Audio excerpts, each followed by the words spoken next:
Boa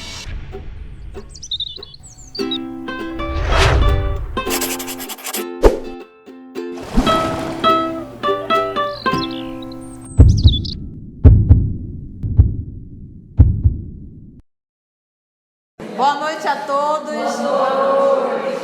Bem, hoje, 21 de maio de 2018, nós estamos reunidos em nome do nosso Senhor Jesus para estudarmos a obra Revista Espírita do ano de 1859. O mês é o de fevereiro. O nosso professor Allan Kardec está falando do médium nessa condição. E a semana passada, no último estudo, ele falou muito de um dos maiores escolhos do médium é o orgulho e a vaidade, né? Então vamos dar continuidade no estudo, será lido pela nossa irmã Carla e que os nossos amigos espirituais possam nos auxiliar. Que os médios não se assustem em demasia da severidade das condições que acabamos de falar. Haverão de convir que são lógicas e seria erro contrariá-las. É verdade que as más comunicações que podemos obter são um indício de alguma fraqueza, mas nem sempre um sinal de indignidade. Podemos ser fracos e ser bons. Só lembrando aqui, Pedro, o homem não é mau, ele é o quê? Frágil. Lembra? Frágil. O homem não é mau, o homem é frágil. Então, várias vezes, por nos faltar a vontade firme, lembra dos atributos do Espírito: pensamento, inteligência e vontade. Em todo caso, um meio de reconhecer nossas próprias imperfeições. Já dissemos em outro artigo, não é necessário ser médium para se estar sob a influência de espíritos maus que agem na sombra. Que isso é muito comum, as pessoas dizem, ainda bem que eu não sou médium. Eu não queria ser médium. Gente, qual é a diferença? Você acha que só o médium recebe influências? Todos nós recebemos. Somos espíritos.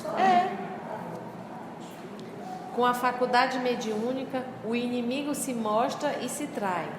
Sabemos com quem tratamos e podemos combatê-lo. É assim que uma má comunicação pode tornar-se uma lição útil, se soubermos aproveitá-la. Seria injusto, além disso, tributar todas as más comunicações à conta do médium. Falamos daquelas que ele obtém sozinho, fora de qualquer outra influência, e não das que são produzidas no meio qualquer.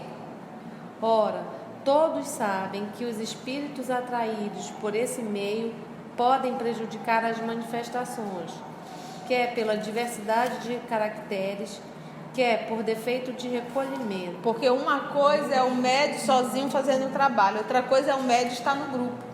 Então, nem sempre a má comunicação é por conta do médium, pode ser por conta do quê? Do grupo. Você achar um grupo coeso, um grupo que se respeite, né, mana? Um grupo que se respeite, um grupo que se admire, um grupo que estuda, um grupo que leva a sério, porque vai incomodando. Não vou porque eu tenho uma festa na casa de fulano. Beltrano, vou. O fulano tá dando mais atenção para ti. Não dá para viver com essas picuinhas mais. Então, se é para fazer um trabalho, vamos fazer bem feito, porque nós sabemos que não é o médium só que dá o tom, é o grupo, é o que o nosso querido professor Allan Kardec vai chamar de um ser coletivo. E a responsabilidade é do grupo. Basta ter um desajustado para desarmonizar tudo. É por isso que Allan Kardec vai dizer no Livro dos Espíritos: se um desses desajustados, você chama ele a atenção, se Melinda vai embora, diz Kardec, não chore por isso não, deixe ir. Deixe ir. Vai deixar de fazer mal ao grupo. É regra geral que as melhores comunicações ocorrem na intimidade e num círculo concentrado e homogêneo. Olha aí. Em toda comunicação encontram-se em jogo diversas influências, a do médium, a do ambiente e a da pessoa que interroga. Essas influências podem reagir umas sobre as outras, neutralizar-se ou corroborar-se. Vai depender do fim a que nos propomos e do pensamento dominante. Vimos excelentes comunicações obtidas em círculos e que não reuniam todas as condições desejáveis. Nesse caso, os espíritos bons vinham por causa de uma pessoa em particular, porque isso era útil. Vimos também mais comunicações obtidas por bons médios, unicamente porque o interrogador não tinha intenções sérias e atraía espíritos levianos que dele zombavam. Tudo isso demanda tato e observação, concebendo-se facilmente a preponderância que devem ter todas essas condições reunidas. Então, vimos também más comunicações obtidas por bons médios, unicamente porque o interrogador não tinha intenções sérias e atraía espíritos levianos que dele zombavam. Então, isso fica bem claro que nesse processo do trabalho com os espíritos, sempre vai estar levando em conta o médium, vai estar levando em conta o evocador, vai estar levando em conta o grupo que está inserido. Então, isso compartilha bem a responsabilidade para todos. Então, às vezes, num trabalho de desobsessão, o médium diz assim, olha, hoje o negócio não fluiu, hoje eu não me senti muito bem. Aí o grupo vai dizer, você está com algum problema, você está isso, e às vezes não é o médium, é quem? O grupo. O médico só está percebendo a dificuldade de trabalho. Por quê? Porque o grupo não está bem. E às vezes é um que não está bem e desestrutura todo o grupo. Então, por isso que eu falo, o trabalho mediúnico é quando ele fala em centro cirúrgico, o Kardec usa, é um centro cirúrgico, ele usa o termo, é um laboratório, que você tem que ter muita atenção, as pessoas que adentrarem nesse laboratório tem que ter noções de química, senão vai misturar substâncias. Obviamente que ele está fazendo uma metáfora, mas se você colocar uma pessoa sem conhecimento no laboratório de química, ela pode fazer misturas que pode fazer verdadeiras explosões. Em um centro cirúrgico, quando ele fala, por que centro cirúrgico? Porque ali você vai tratar pessoas enfermas, ali é feito cirurgia. Se você não tiver asepsiada, você vai contaminar o centro cirúrgico. Então é aquilo que nós falamos, para aqueles que realmente almejam realizar esse tipo de trabalho, querem fazer esse trabalho, tem que pagar o preço disso.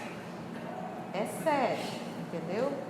É sério. E nós temos pouquíssimos ou raríssimos grupos sérios, comprometidos com o trabalho do nosso Senhor Jesus. Finalizamos aí? Finalizamos. Alguma pergunta, gente, em torno do que nós estudamos sobre mediunidade, sobre a posição do médium? Quando você é amigo, você percebe quando o outro amigo não está bem. Então, nesse trabalho mediúnico, tem que haver essa amizade. É necessário que o grupo, exatamente, que eu conheça. Eu não posso estar ali só me encontrar com ele naquele dia e está tudo bem. É necessário que haja uma afinidade, um conhecimento, uma convivência, uma proximidade, uma amizade. Porque o que acontece? Você imagina se de repente vier um espírito perverso e querer destruir o grupo. Se ele encontrar ambiente propício, ele destrói em uma semana. Agora, se ele encontra um ambiente onde existe amor e respeito, o trabalho dele vai ser muito maior. E a probabilidade dele não conseguir também. Por quê? Porque existe amor. Quando não tem amor, nós caímos feito um pato. Daqui a pouco eu estou antipatizando, não quero ouvir nem tua voz, entendeu? Então, e amor não é por simbiose, não é eu te amo. Amor é convivência. Eu tenho que conviver para eu aprender a amar, para eu estreitar esse laço. Então, para isso é bom estudo em grupo. Vocês não vão se conhecendo aqui, adquirindo amizade um pelo outro, nessa convivência do estudo? Então, o grupo mediúnico, ele tem que separar um dia para estudar junto, mas é estudar mesmo, não é para fazer leitura de livro. Quem vai ficar responsável pelo grupo? Quem vai preparar esse material para o próximo estudo? Mas é preparar mesmo. Eu digo que a maior embromação é ficar um empurrando para o outro, fazendo leituras sem ter estudado. Você sabe quando é só leitura? Ler, a gente lê em casa. Estudo é uma coisa, por isso que o Kardec vai usar o termo estudo sério.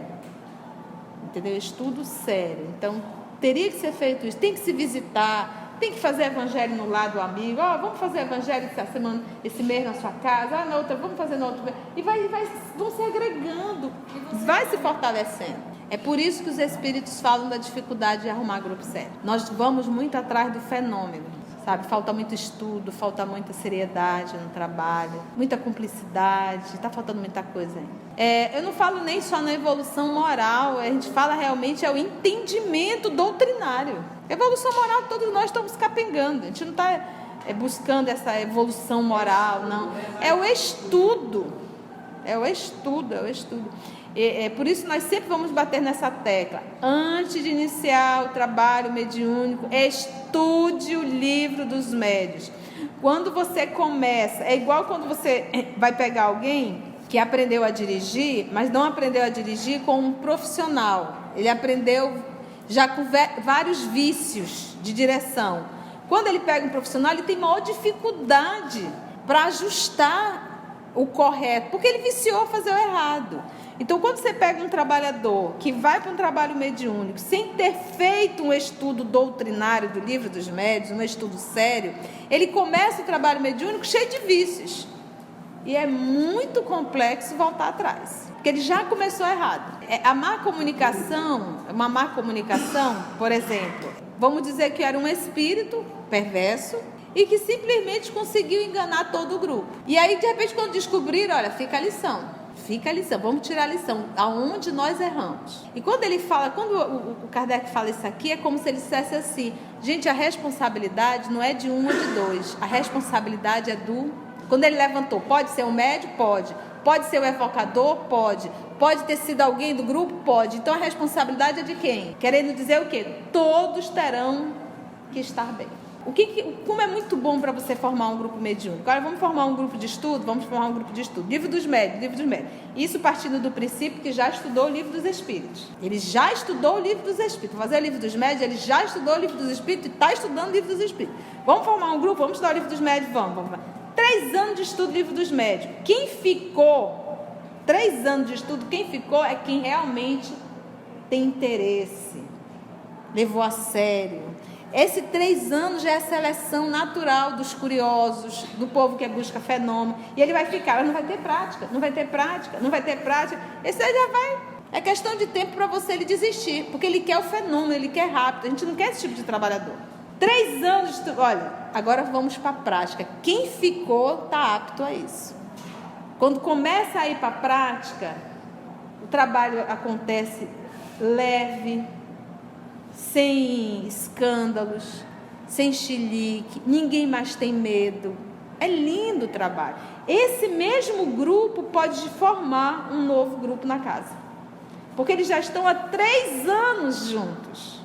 É o melhor grupo para se começar. Obviamente que vai ali um dirigente mais responsável, com mais experiência, de mais anos, um elemento, talvez justamente aquele que coordenou todo aquele trabalho. E aí surge um novo grupo. O resultado será muito bom. Mas pega um pedaço daqui, um pedaço dali, alguém que conheceu alguém não sei aonde, ou alguém que foi diretor, enfim, a pessoa que não tem a mínima afinidade com o grupo, não é assim que a coisa acontece. Você vem cá, tu vai entrar no grupo tal, não conhece ninguém, não tem problema. Não é assim. Não deve ser assim. É assim, mas não deve ser. Vamos entrar nos agêneres. Dá um conceito pra gente dos agêneres. Agêneres, espírito momentaneamente materializado, que não foi gerado. Tá? Os agêneres, então, um espírito materializado, ele é chamado de A é negativa, né? Agêneres, não gerado. Tá? Isso é só uma nomenclatura, tá bom? Os agentes, os espíritos materializados, porque não foram gerados, eles estão aqui o quê? Materializados, e uma materialização o quê? Momentânea, ok? Na aparição, uma pessoa vai ver, um vê, 2 no máximo, um ali está vendo, é uma aparição. Na materialização, todos que estão presentes na sala vão ver, e algumas vezes até tocar. Na aparição você não toca. Você só vê, é a imagem, você vê. Na materialização, todos que estão na sala irão ver e poderão, inclusive, tocar. Porque o plasma, né, o ectoplasma, é retirado, é o médium que doa. Então, o médium para doar, ele tem que estar no estado de transe. Então, sai pelos orifícios, sai nariz, sai pelos ouvidos, pelos os buraquinhos dos ouvidos e sai também pela a boca. Tem fotos na internet, então sai aquele plasma, é visível, líquido, é visível, ele é visível. Sai aquele líquido e vai envolvendo o espírito. Então parece assim que ele está envolto, alguns em um tecido. Algumas vezes está envolto em um tecido e forma só o rosto. Algumas vezes formam só as mãos, às vezes um pedaço da mão e a outra não, porque isso depende da quantidade, da abundância de fluido que o médium pode doar. Então, nós temos alguns médicos que têm uma facilidade de abundância muito grande. Chico tinha essa capacidade, Peixotinho também. Então, a Ana Prado também, aqui na nossa região norte. Então, quando o André Luiz, irmão de Francisco Cândido Xavier, não é o espírito, é André Luiz, ele disse que quando ele participou de uma materialização, ele viu Emmanuel saindo da cabine, Chico estava na cabine, bem escuro, porque tem que ser, porque a energia ela queima o plasma. Então ele viu, sai da cabine o Emmanuel, ele disse completo, inteiro, vestido a romana, então, ou seja, não está envolvido naquele, parece assim um pano, um tecido, né? Que é o plasma, só porque a pessoa não consegue materializar tudo. O médium não doa na capacidade.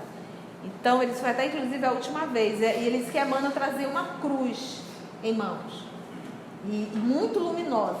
E ele disse que ele era muito alto. Foi em São Paulo? Não, isso em Pedro Leopoldo aí. E aí diz que Emmanuel olhou em silêncio para todos e advertiu que o médium, a missão do médium não era aquela. A missão do médium era com os livros, que aqueles fenômenos deveriam parar. Tanto é que foram as últimas vezes Chico, o André Luiz que pesou Chico antes e depois dessa ação. Ele perdeu 5 quilos. Porque perde plasma, entendeu? Então ele já tinha uma saúde fragilizada.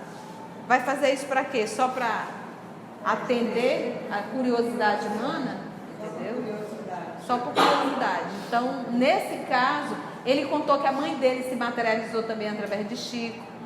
Ele tocou, ela tocou, e ele disse que não nada gelado, nada disso, ela tocou, ele tocou. Irmã Sheila também se materializava, fazia inclusive tratamentos ali. O próprio Divaldo conta que uma vez ele chegou com a garganta muito machucada e o Francisco Cândido Xavier pediu que ele entrasse num quartinho, pediu que ele fechasse tudo, fechou, Chico deitou e ele pediu que Divaldo orasse. Divaldo orando, quando Divaldo terminou, foi abrir os olhos, pegou aquela mulher lourona assim em cima dele.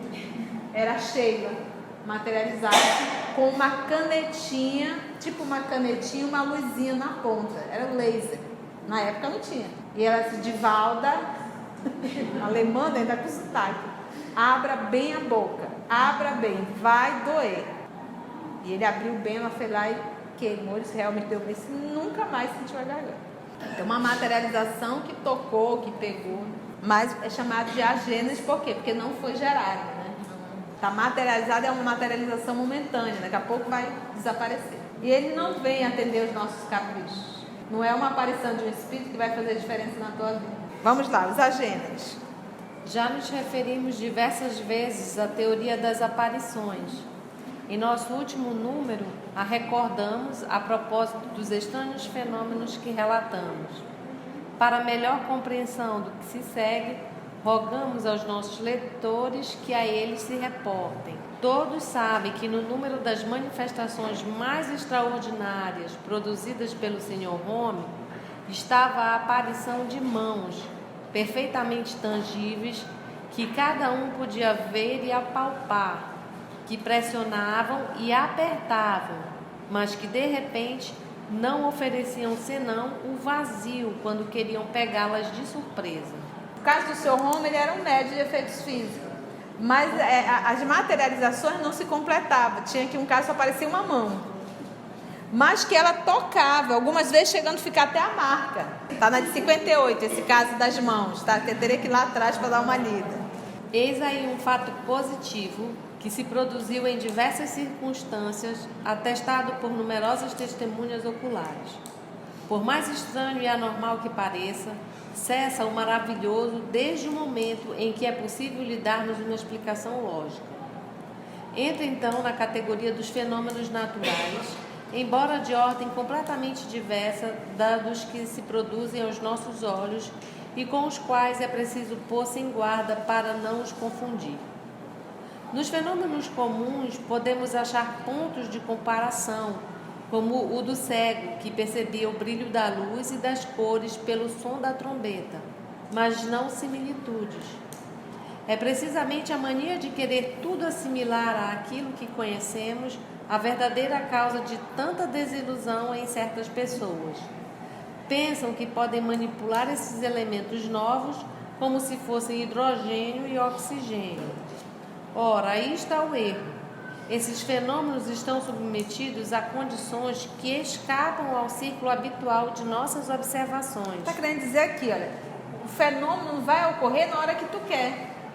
Tu pode pegar, quimicamente falando, tu pega umas substâncias, olha, eu quero que isso aconteça, eu vou misturar e vai formar isso, na hora tu tem um resultado.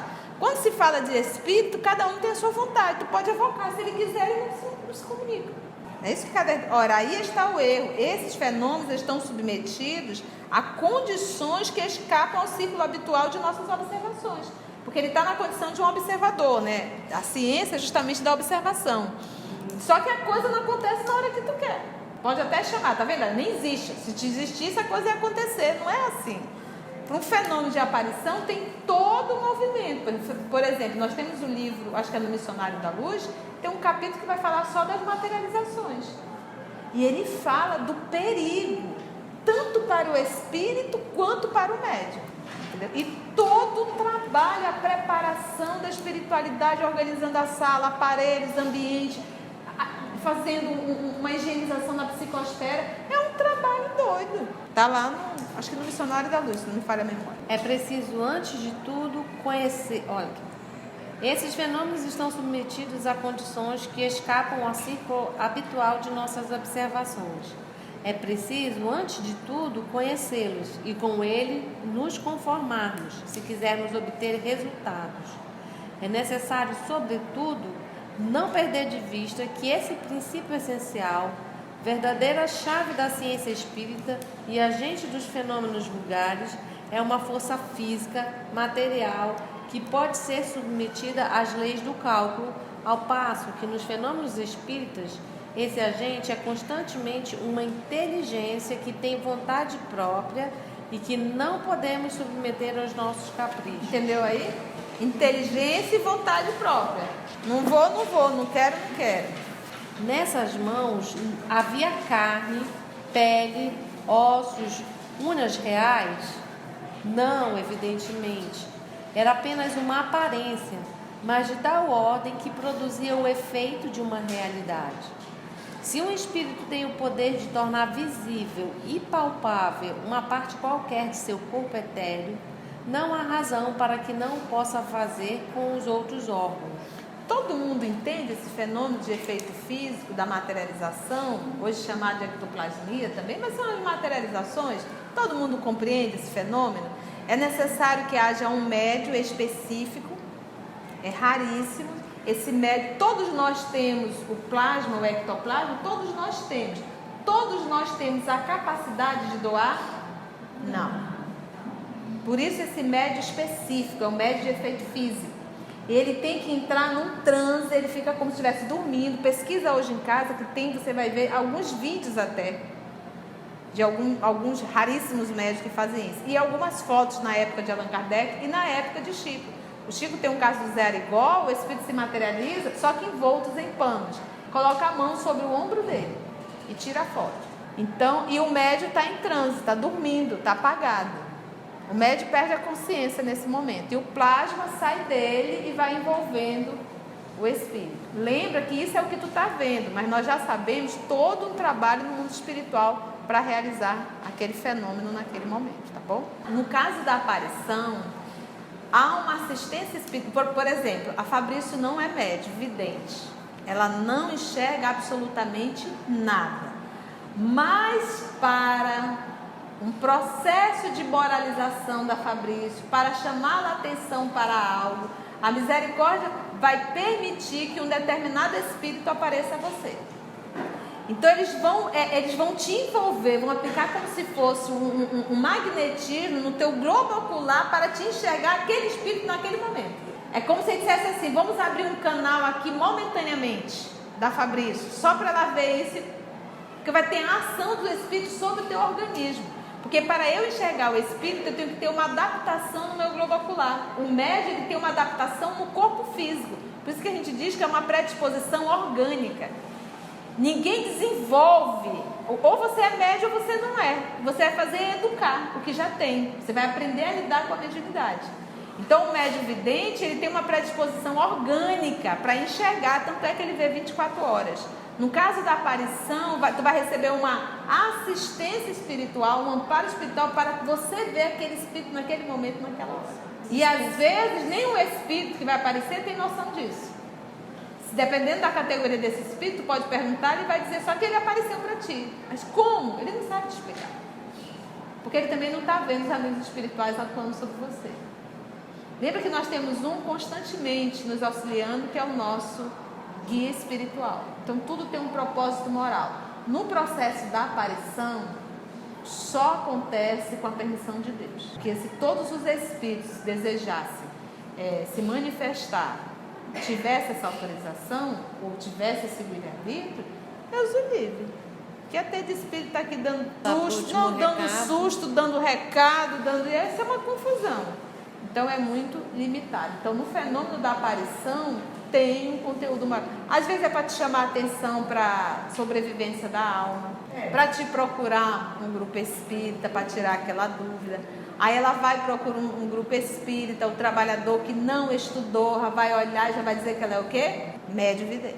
Aí ela já sai dali o quê? Autossugestionada. Um rótulo, eu sou médio vidente. E não é.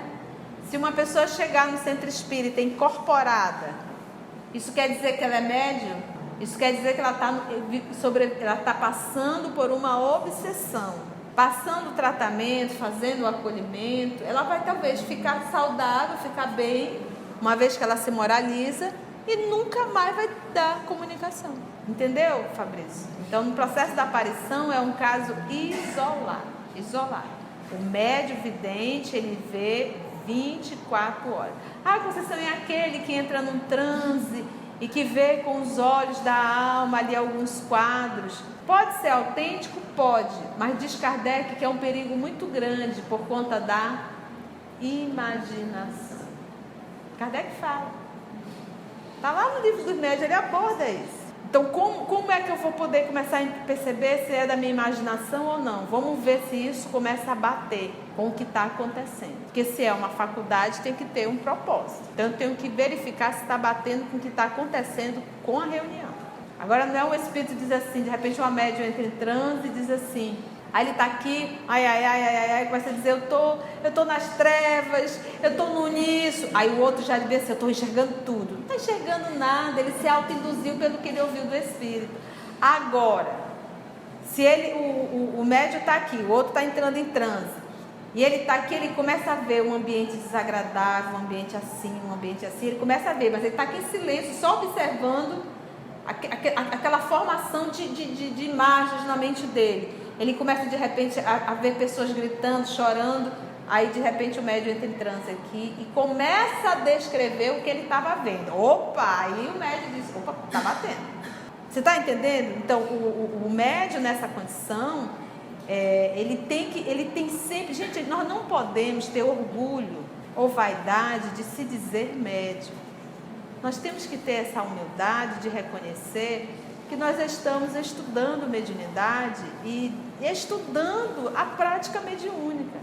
Então eu não posso me arvorar, me rotular, eu sou médium. Eu tenho que me rotular, eu sou um estudante da mediunidade. Eu sou um aprendiz. E quem está estudando, quem está aprendendo, e nós vamos passar durante muitos séculos na condição de um aprendiz. A pessoa está 10 anos em faculdade mediúnica, acha que já sabe tudo. Não, nós somos um aprendiz. Então, nesse processo de ser um aprendiz, nós vamos errar muito. E temos que nos colocar na condição de um aluno. Se eu começo a me arvorar, me rotulando, isso já me dá vamos dizer assim, um caminho muito grande para fascinação. Vamos parar aqui? É bom essa parte, né? Mediunidade, eu adoro. Agradecemos ao nosso Senhor Jesus e até o próximo encontro.